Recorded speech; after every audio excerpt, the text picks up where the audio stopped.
What I will be trying to go through, and in brief order, I'll start with more the why the investor relations matters. So starting with that why you should be communicating with them and what to expect, what not to expect from the investors. Then going to Ida's question about milestones, reporting, execution, and finally going into more detail about what's good practices in reporting. But covering those three topics today, and naturally ask more questions, deep dive on these topics. And in the end, I have been preparing a roughly 10 to 15 minutes of Q&A. But feel free to ask questions already during the presentation. Okay, that's the agenda. Let's get forward. So first of all, investor relations, and I'll start with this wording. I think you have been seeing this all around the internet, that it's a marriage. Definitely this, and it's a long-term commitment when you get a round done and you start to take other shareholders in. And one of the things, well, it's a marriage, but the longer you have been married, the more you start to actually understand the different nuances of being married. I have been myself already something like 7 years married and start to feel it's quite different than in the early stages and early times when we got married. And what we see this kind of similarity than in a personal relationship, also the startup investor part. Surprisingly, many startups take the relationship for granted. And yes, in theory, the relationships comes from granted. So you're going to be with the investors for a long time. But also that relationship, like any relationship, it requires nurturing, and you need to keep communicating both sides to each other, that you can get the best out of that relationship. And maybe out of here, just one first thing that I wanted to notify you, that compared to the standard marriage, you might be married with a lot of people and a lot of investors.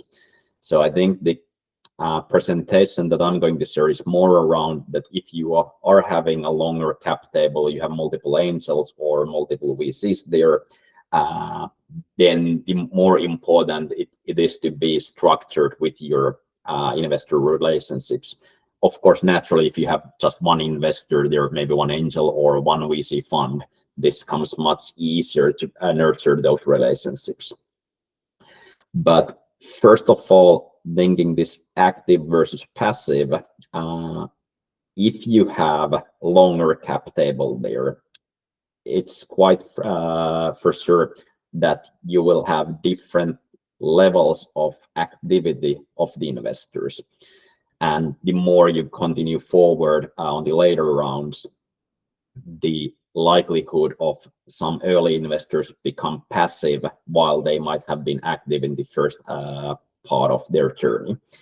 So it's good that you will actually notice that how do you behave between the active and passive investors, and just good to separate those, that you can have both types in your cap table, and you have different, well, they all can be valuable to you, but you have different means of communicating with them and nurturing the relationship. But that's it out loud. Going then into why to foster the investor relationship. I think the natural things there is that, well, investors, first and foremost, they are there for the funding, and typically investors are there to also invest more into your company. So nurturing the and fostering the investor relationship, always think about that they are the ones who are doing in the or they can be investing you and follow on. And like with customers, if you have already getting them once in, it's much easier to sell them again than getting new investors into your startup. And the vice versa, if you're not getting your existing investors to do investing in your company in the future rounds, it will be damn hard to get outsiders investing if the current ones are not believing anymore in your company. So that's called the signaling effect, and that's one of the most important things that you should be protecting, is making sure that your existing investors are still supporting you and in future rounds. But naturally that part, but then all the operational support that the investors can bring to you, they most likely have been there also in the decision-making strategic decision-making strategy-wise. All of this knowledge is important part that you can gain out of the investors. And in addition, they might have an access of a lot of talent and network that you can tap into. And naturally, if you think about these topics, follow-on funding, operational support, decision-making, talent and network, regardless of is the investor active or passive, you still should be trying to tap into the investors' networks and all the kind of value that you can suck out of the investors. So this said out loud, thinking the investor's point of view and when it can help and why to foster the investor relations is, well, first of all, most likely the investors have been there already before, most likely. So whatever you are facing in your early stage startup, it's most likely it can be first time for you, but often the more experienced investors has been seeing something similar in another company. But why I called it might, it's not that often that you might think. So what I've noticed a lot more with the investors, especially depending on the investor's background, on their experience, if the investor has been there for 20 years, known partner in a VC firm, they have been seeing a lot. But then you might be dealing actually an associate or a principal who is not that experienced of startup building. They're new to the scene, or angel investors who has just started their career. They might be an entrepreneur or coming from some completely other field. So they might not be in there in at least all the situations that you're encountering into. So it's actually good to know the investors thoroughly this, that what have they experienced and what they have not. So when you take advice from them or you make expectations, be sure that you know them, that have they been already, do they have the experience that what you're looking at. And another important thing out of this is that especially the more experienced or investors who are having a large portfolio, they start to be overwhelmed by a lot of stuff. They don't have that much of time on focusing on each of their startups, and they cannot guess where you need help. So still running the operations, running this whole show, it's on your table, and the investors often they want to help you, but they cannot guess where you need help. So learning where the investors can help you, but also making yourself or making the investors to know you where they can actually help. This is one important part of the investor relationship, of just letting them to know that, okay, this is the part that you don't perform the best, so that's the part where you need help, while there's a lot of stuff that you can handle yourself already, so you don't need the investors' time on the things that you can handle well.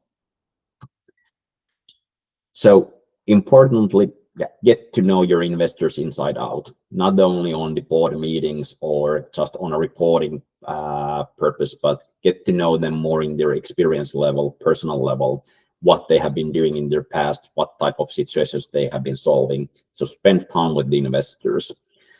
And one practical tool that actually I always suggest my startups to do is using this type of, let me see,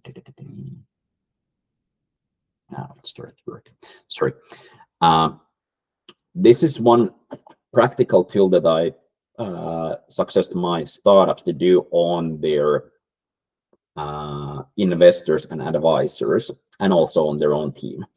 So I actually started to use this as an investor evaluating startups, but this works also very well of running the start and growing the startups forward.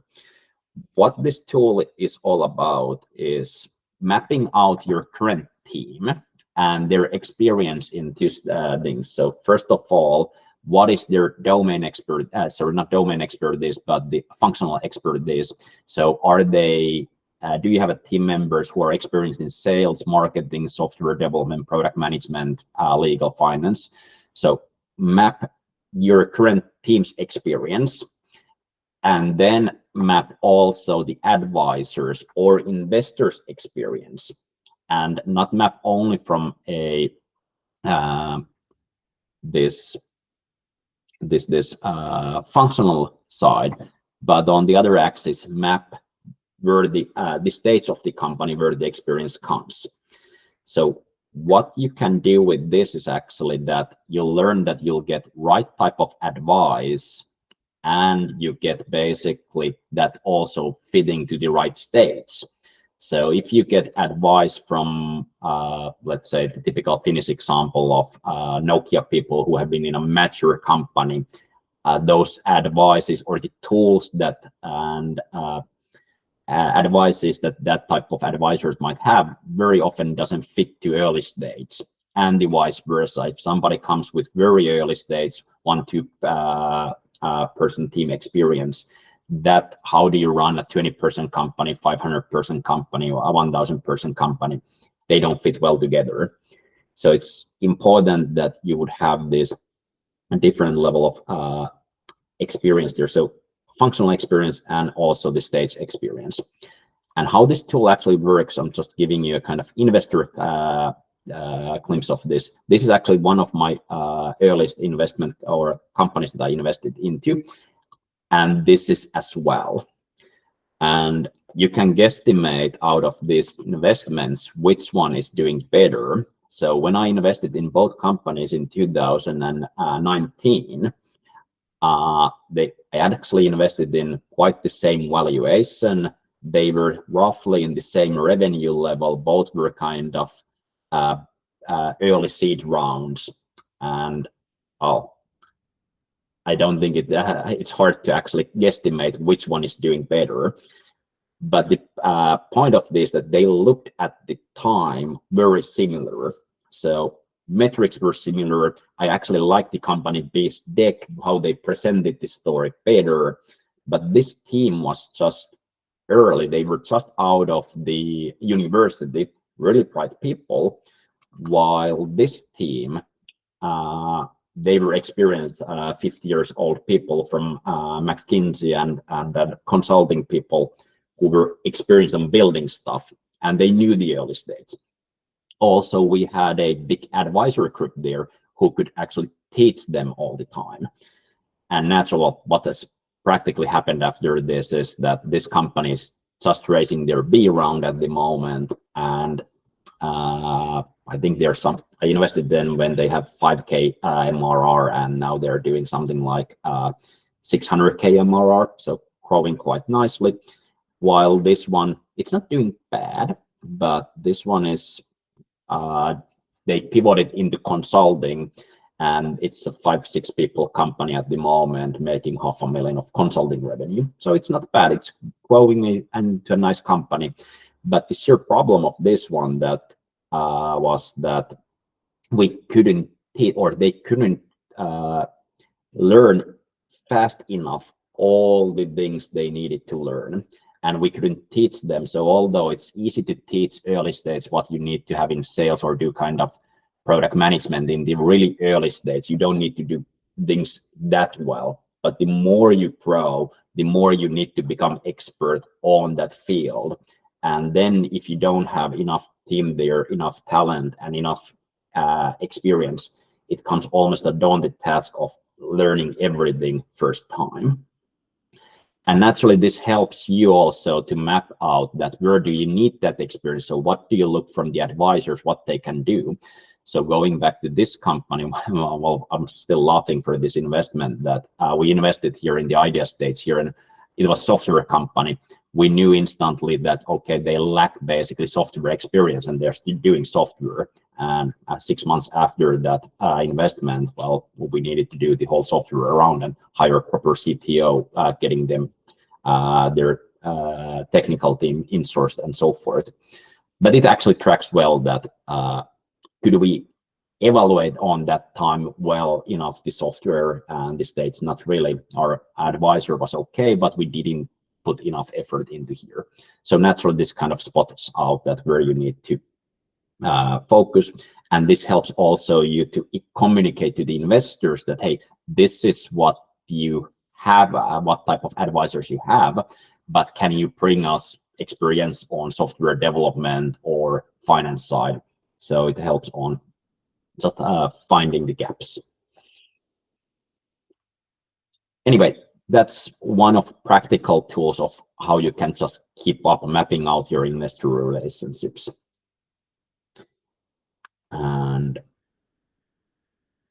But that's about the why part of investor relationships. But maybe then to jump into how to keep the investors happy. Well, I think this is the plant saying, well, execute like hell and get your numbers. So if you get your numbers, the investors are happy, and that's a natural thing.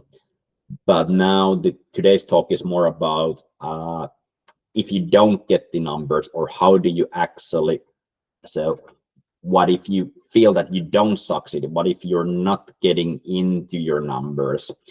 And what I'm more about, and what I see on the kind of startups that are actually succeeding typically on their numbers, is that they execute in a way that they will succeed.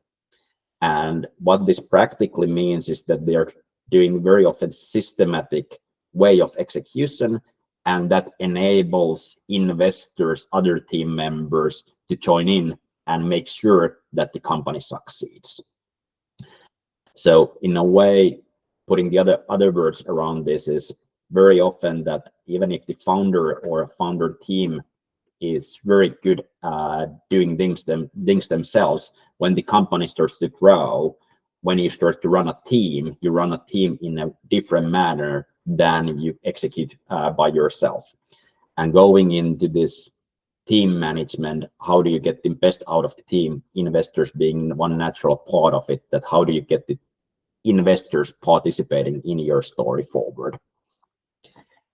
And maybe taking it here first, that couple of webinars back we discussed about what to do on the different rounds. So this is very important that you communicate to the investor, is also this, what are you working at the moment? So what risk are you de-risking at the moment? What are you validating? And when if you're in the early stage, make say pre-seed, seed, or the later, it's really important that you communicate what risk are you actually trying to tackle. Because if this is unclear for you, the investors, it's unclear for them as well. And if they think that you have been already achieving product market fit or early stages of that, and they start to talk about go-to-market stuff, that's kind of taking your time away from validating actually your problem solution fit. So if your product doesn't really fix the problem that you're trying to fix, the go-to-market and planning on the go-to-market scaling too early, that's time waste, that's money wasted. And that's what happens very often with founders. And one of my personal mistakes, but also in my portfolio, a lot of stuff is happening that we take the kind of the founders sell a little bit in advance what they should be working at. So they talk a lot about the sexy stuff of sales and marketing and fundraising their next round, while the product might not be there yet, that the customers are actually happy with the product. Thus, this is kind of wasted stuff instead of spending the precious money in actually getting the product in a shape that the users like it. And this way, one of the main things that you can communicate to the investors and naturally to your team is focus on the thing that you're doing and break your round into sub goals. So first of all, spend 80% of your time validating the stage hypothesis. So main focus there, but still 20% planning the future, and keep the balance around this level. Why I mean this kind of balance 80-20, it cannot be 100-0, and that's also kind of bad balance if you do 100-0. But if you, for example, are in the early stage of trying to validate the problem solution fit, what might happen meanwhile is that competition emerges and they take the market. So if you're just focusing on the problem solution fit, it might be that your whole business case is killed by the competition or market evolving, so forth. So you need to keep your taps open on what's happening on the market. But if your problem solution fit is, if your solution is not good enough to fixing the problem, you cannot really validate your go-to market or your business model. They don't make sense until you're sure that your core is working. So put the most effort into this core hypothesis that you're doing on this stage and communicate around it, but then naturally keep the tabs open on the future. And explaining this to the investors is really precious, because we can easily discuss too much around the go-to markets, the business model, what seems to bring the money. But if the core is broken or is not working, then we're basically putting you extra pressure of scaling something that doesn't work yet. So that's first thing. But then not only in the stage hypothesis level, but how are you going to do this? So executing clear steps. So if you have, for example, you're doing pilots with customers, or you need to technically validate, make a clear roadmap for the investors that what are you actually going to do. So if you need to get, for example, 5 pilots confirmed, and you need to validate on the first pilot certain amount or certain part of the product, certain results, and it might take you overall 6 months, make sure that you communicate in steps that, okay, this is what you're trying to achieve on the month number 2, and only when you have been achieving that, then you start to do the next thing and the next thing and the next thing. So then it's clear for the investors that they don't try to kind of ask questions that you don't have answers yet. So they focus on asking questions, what's the most important, or what are you doing at the moment, and not too much on the future part. So try to build a roadmap that you can execute in clear steps, and that will help also the investors to think about, can they help you on that, or do they just look at the results that you're getting from the execution plan? And naturally avoid of doing too much at the same time. So if you're still in the early stage, the marketing and all the kind of later stage stuff, it might seem sexy and it's easy to do kind of surface level go-to-market plans, but that will take a lot of time, and very often that will break down the focus. And final part of it's not only on execute on clear steps, but make sure that the investors can follow up your execution. So this is naturally that not only that you execute clearly, but if the investors don't know it, it's it's hard for them to participate in helping you anyhow. And naturally, one of the most annoying things that the investors get, me included, is that if you contact them only when you need money, even if it's kind of positive, so you're raising the next round, but if the investors don't get any intermediate feedback from you, and especially if you need them for the bridging round, so you're running out of money and you're not able to raise from outsiders, it will be just something that we dislike. And you would be surprised how many startups are just doing that. I would say it's something easily 40% of the startups are just contacting when they need money, and they're not doing any standard reporting. And the other thing around all of this is that if you're silent and you don't communicate constantly, it's hard to us to know actually that you're doing rational stuff. So then it's always kind of when you need to be bridged, and most likely that will happen at some point of your startup journey. Then the investors, you're in a much better position when you can count on your investors. So going to the next topic of investor reporting. So make sure that you keep them updated. How? Going to Ida's question, best practices for reporting. First of all, create a clear timeline and stick to it. I would say monthly is kind of the standard, sending a monthly report. Maybe it can be in the middle of month. So if you get your numbers at the end of the month, or what's your rhythm, sending week after that you have been getting your numbers, that might make sense.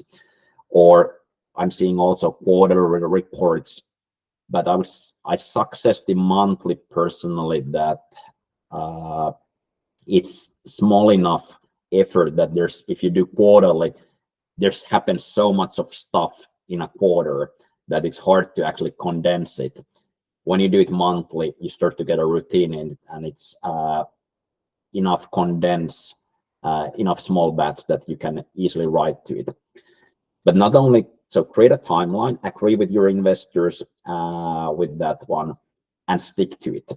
One of the important things is just if I expect as an investor that I get a monthly update, that's clear that I wait for it. And then I know that, okay, if I'm expecting something coming next week, Wednesday, I don't start to ask that report today already. And that's something that I can just expect to get into my hands. So it's easier for you that you can just say that you're getting it always on the 4th of the start of the month or whatever is your timeline. Just make the expectation clear for the investors. But then how to do that?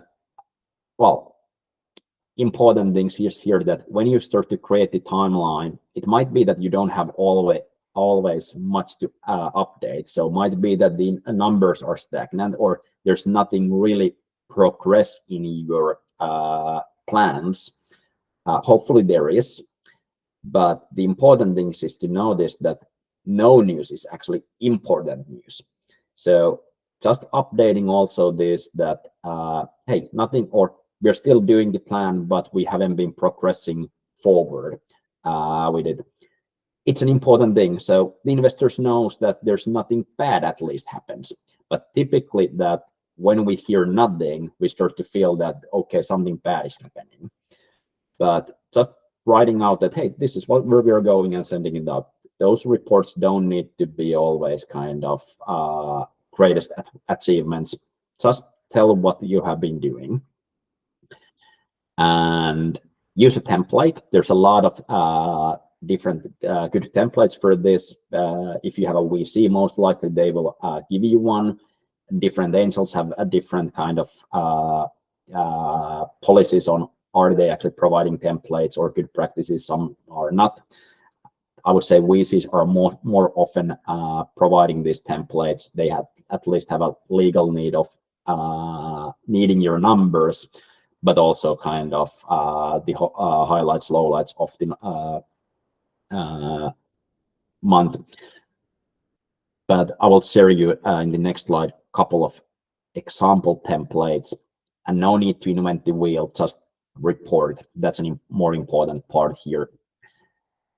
And use in a well, in an easy to comment tools and in an easily findable format. So something that if you share different documents, I would suggest that you keep a Google document, which is easy to find for the investors. You mail it to them. If you start to use different kind of platforms for this, then it might be that the investors are not looking into those, or they are, if it's complicated for the investors to open them, or especially if it's complicated to comment, that most likely will mean that the investors will not comment on them. So I typically suggest Google Documents for this because most of the investors are used to that, and then just simply sending it out an email. So if they are not commenting on Google Documents, they can at least comment on the email for you. And that's a natural way of making it easy for others to participate in that, getting feedback.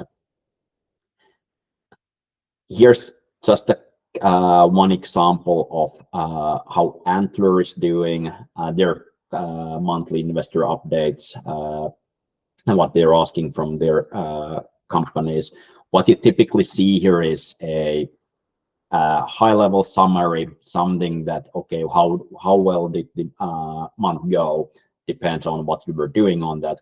So something that you can fastly browse through. Then numbers. So if you have numbers, just report them. Even if there's no change, make sure that the investors get them. And I think this runway is a good example that it's just good that the investor gets instantly a grasp of, hey, here's the numbers, here's the situation. So they don't need to go to another document or find it from another Google Sheets, where's the financials, oh, there's that number. Make it into report the high level vital information. So runway, cash burn, if there is sales, headcount, whatever. So this kind of most important things that you're following. Then naturally that if you're fundraising, what's the status? When are you thinking of fundraising next time? That's also good to send into the investors in advance that, okay, you're planning it in 4 months, 6 months. So the investors can actually expect that, hey, you're coming with an ask soonish for them for the next round. Then the more important stuff from a feedback point of view. So this is just to update where you are, but then you start to have those more variable parts, typically the things of bad things or what you learned. So, hey, this is what you have been doing and this is how you're altering stuff now. And also if you have positives, naturally add them there. If you have any team updates, milestones, and what I like in this Antler model is also this ARP pitch. This is actually very important here. It's easy for here to go in and share it that, hey, this is what you're doing at the moment. If I need to explain your company to somebody, to a fellow investor or potential partner, I can just take it from here. And instead of me needing to figure out what did you do and how do I pitch you. So helping the investors to be your evangelists. And yeah, I skipped this one, but this is also very important, the need and help. So what is the help that you need if you're looking for talent or if you're having a problem that you need help? Ask it, make it easy for the investors to know that this is what you have in your mind at the moment. And if they can help you on that one, it's easy for them to react. So that's Antler model, and then you can basically modify this in multiple different ways, but these are the kind of high-level topics that you will see in most of the reports for investors. Okay.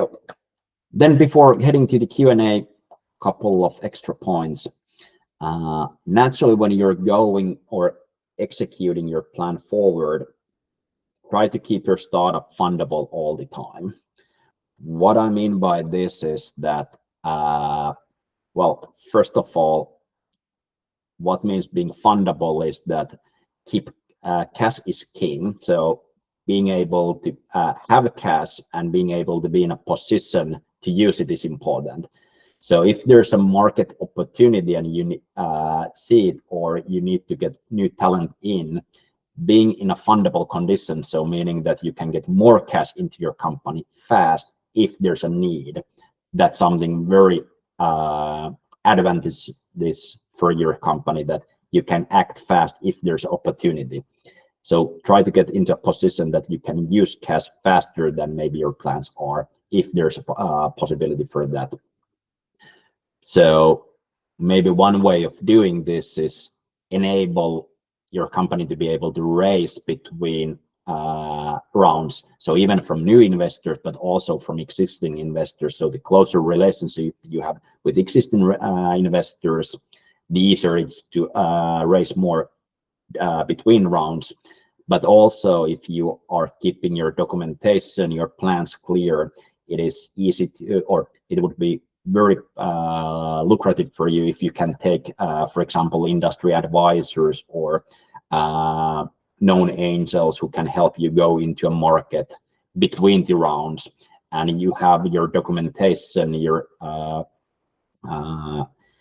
capital setup made such that it's easy to take into new people into your company between the rounds, maybe raise an extra $500,000 or whatever you need, so that you can get closer on actually achieving the round goals before you go into raising your next round.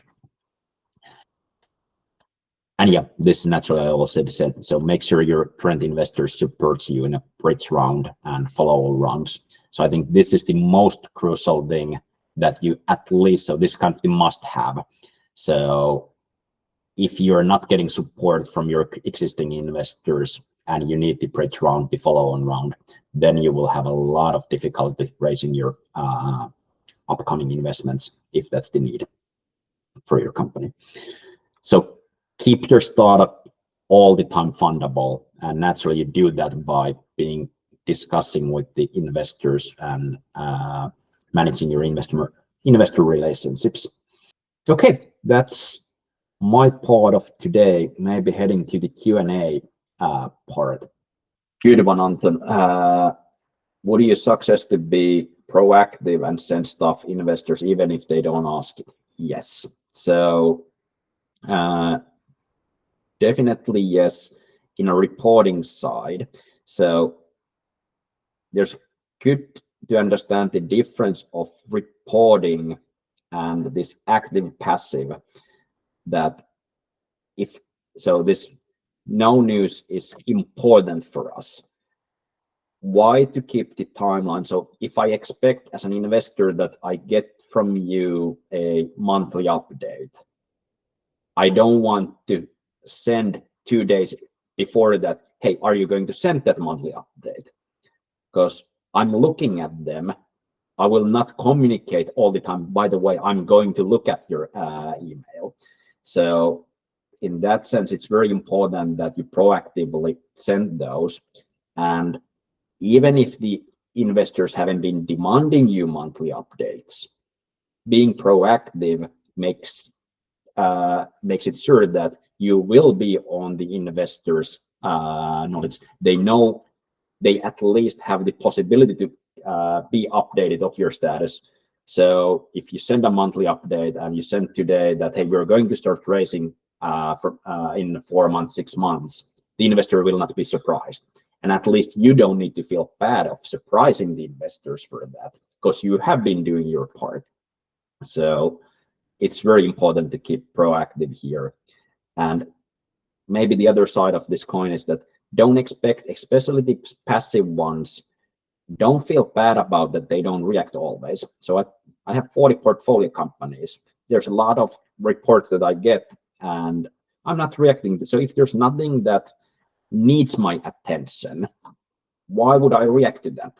But it doesn't mean that I don't react. And when there's that thing that I can help and there's nobody else who is doing that, then naturally I react.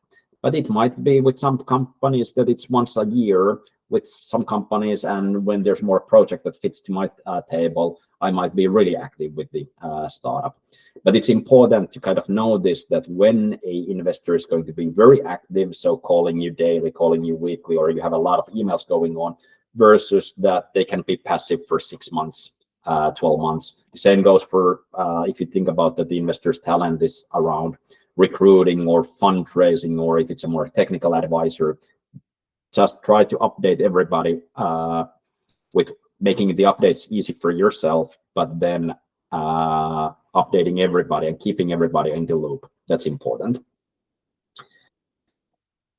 So Lillian is then asking what to look out for term sheet syndicate contract that may turn following investors away. That's a good one. There is, I would say, if we take couple of webinars back, we talked more about the specification of the round. If I'm thinking of investor relations, that's actually related. If there starts to be things that will make the startup unfundable, that's always what the other investors are taking a look at. Or if the current investor that you're getting into is not knowing their game, they're some type suspicious. What I mean by this is that there is investors who don't know how this game is played. And for example, one startup, well, if the terms are something that the existing investors are having too big veto rights, or they have too good upside compared to the founders. So if we see that the early investors are taking too big pie of the share, and then that if we know that if we start to put in money into the company, we're actually more financing the investors than the company and the founders. Those are typical things. Or if there's any type of fees that the investors are taking, I would always think about those type of things. So naturally, doing due diligence on the ethics of the investor is important. Then Igor is asking, if it happened, how to cope with a bad investor. Bad means not supportive or completely with different vision. Good one. I've always liked to, it's the same thing that with any type of people, be them employees or whatever relationship. I'm always liking this axis of value and activeness. So if you have a bad investor which is not supportive but they're not active, then do nothing with it. So just take their money and be fine with they are not supportive and let it go. But the problem typically comes that if you have a bad or somebody who's giving different wants to take you a different direction and they're really active, those are the ones that you need to deal with. And I think this is something that then you need to really be careful of, that okay, is this what the term bad means? Is it something that they have a different vision? They might be actually right with that, but who's calling the shots? Is it something that you should be investigating more about the direction that they want to take it? Or is it more that, hey, they are actually wrong with it?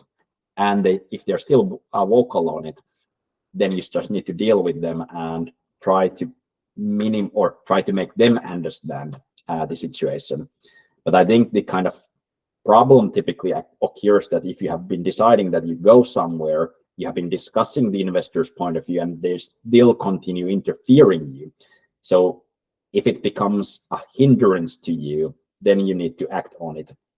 But naturally, the investors give a lot of advice which might be wrong, and you just need to deal with it, and then you make your own decision of, is this the direction that you take? And they actually getting advice is much better from investors, even if they're good or bad, than if you don't get any advice from them. But you need to then judge that, are they bad advice, or are you going to take those advices from the investors?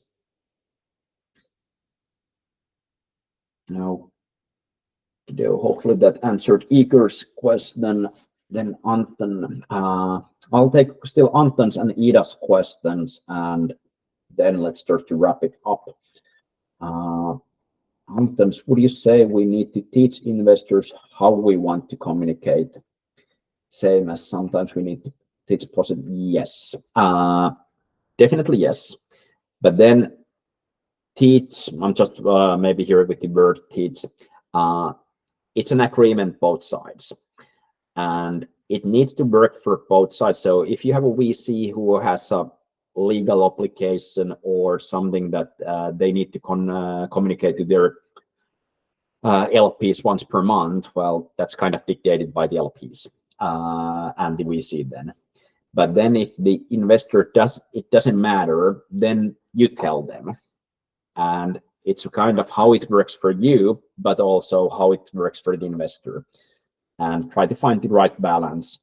But if the investor says nothing, you're the one leading, and the investor, let's take stupid examples.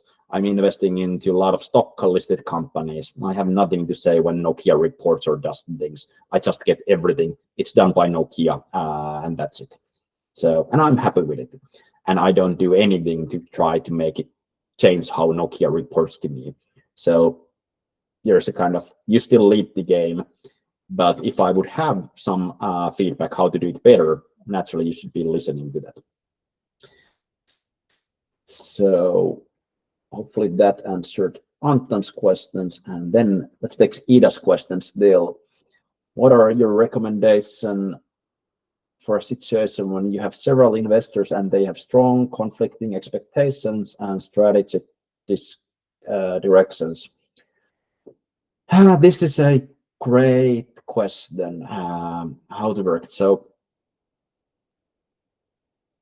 problem compared to marriage is in these type of situations that when you're married to 5 people at the same time, that starts to be a problem. It's more a family.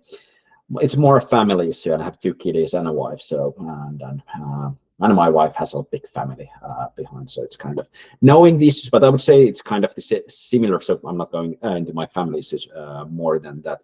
Anyway, I think this.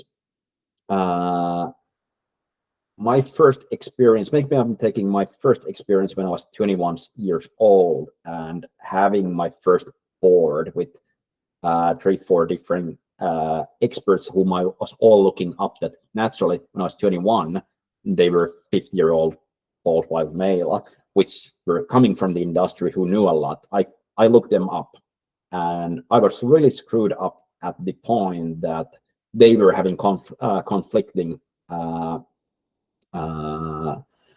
feedback. But then how do I actually decide when they have conflicting information?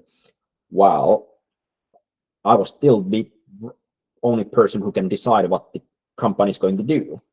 And one of the things of management, I didn't know it then, but now I understand it much better, is that you just need to make decisions.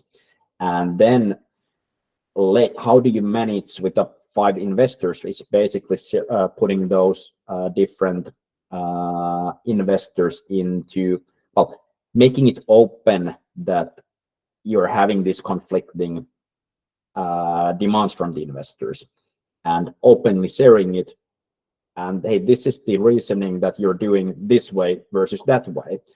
But when you open up your reasoning, then the investors can point into, go to your reasoning logics. And if they still think that, hey, you're having the wrong reasons here, or you have the wrong data for the decision, then listen to them. But if it's more an opinion and it's not a sophisticated, then investors often talk much more than we do analysis, or we were deep down into what's happening in the company. So it's really up to you to make the decision then. And then it's up to kind of the data that you make decisions. Sometimes you make wrong decisions, sometimes you make right decisions, but just try to get that kind of balance of making right decisions. When you make 9 out of 10 right decisions, you're on the right track. So don't be afraid of making wrong decisions. But then it's between being stubborn and listening to the investors and making sure that you have been actually taking their advice, considering them, and reasoning back that why you take the one investors instead of the others. Few final notes. So brief update. We have a lot of updates coming to the product side. Go there, test it out. So one of the main features is now that we have been updating our algorithm a lot for matching investors for you. Next week, you're getting this breakdown of how the algorithm works. So then you can actually see the kind of country stages, how well the investors fits to your criteria and to your startups. So that's upcoming. Another thing, So matchmaking score, the CRM is also getting a lot of updates next week. Again, saying that if you need help on your round, the accelerator list is coming up. It's coming maybe in 10th of this month or 15th, so a little bit hesitating still on the exact date, but progressing quite nicely on that. And also, if you need help on the round, feel free to reach me. We're doing more and more of these fundability assessments, and we do it ourselves, but we also have a big pool of vetted fundraisers who are helping on the rounds. So feel free to reach out us as well on that. That's it out loud. Hey, this was the final webinar. So if you liked it and the whole series, feel free to share your thoughts and be positive on the LinkedIn around it. Follow our company account there. All feedback, feel free to direct listen to me. What's happening after this is we're going to continue with webinars, podcasts, live sessions with experts. We're taking a couple of weeks of break on these training sessions, but now we go more into interviews. Another thing that we're doing is so we started this webinar series for the reason that we get all the content into PowerPoints, and now we condense everything into a more easier to consume learning materials. So stay updated into our website and our product side that you will get all of this 5 webinar and the insights into more condensed format. So that training material is upcoming. Other than that, I will say thank you at this point. Thanks for being on all of the webinars. Great to see you. It's been a pleasure. We'll keep you updated on the upcoming sessions as well.